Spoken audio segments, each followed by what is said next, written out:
Unfortunately, you will have to live with those injuries that I caused you. Speaking through a Russian interpreter, Natalie Karya wiped away tears as she apologized to the toddler's parents and to the pedestrian and bicyclist she struck with her van as she drove away in a moment of rage. Please forgive me for everything that happened to the boy on that terrible day.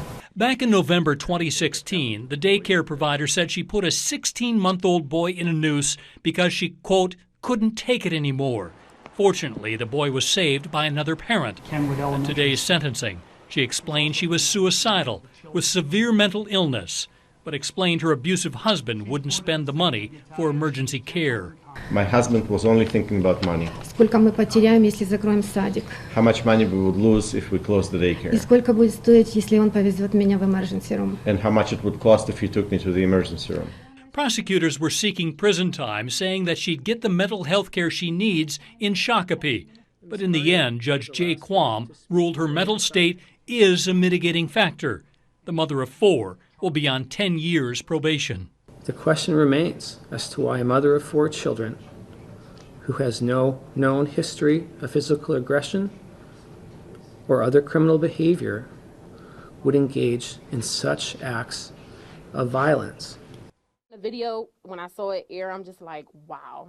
Like, it still hurts. It's an unshakable image that Shawayne Tavares will never forget. The little girl, she just was really shaken up. She was just like, and I'm just like, her eyes literally were like, help me. Like, and I'm just like, I'm here. Shawayne was watching the newly installed cameras at the Child Care of the Future Daycare Center Friday evening when she says she witnessed a daycare center worker violently push a 4-year-old girl down a flight of stairs. Shawayne rushed to confront her. So I went and confronted her at the bottom of the stairs. You could see me on camera. I looked, what are you doing? We don't do this to children. That particular camera had just been installed minutes before the incident. You see 52-year-old Sarah Gable glance up at the camera.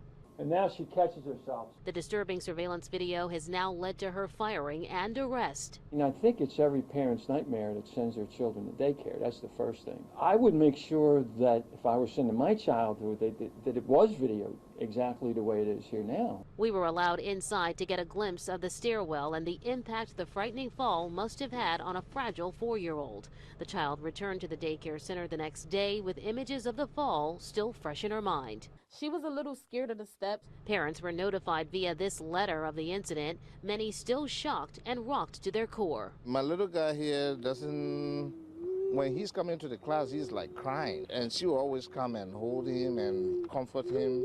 So I always think she's one of the best teachers. For us to hear this, it was like, I don't know, it was a bit disheartening.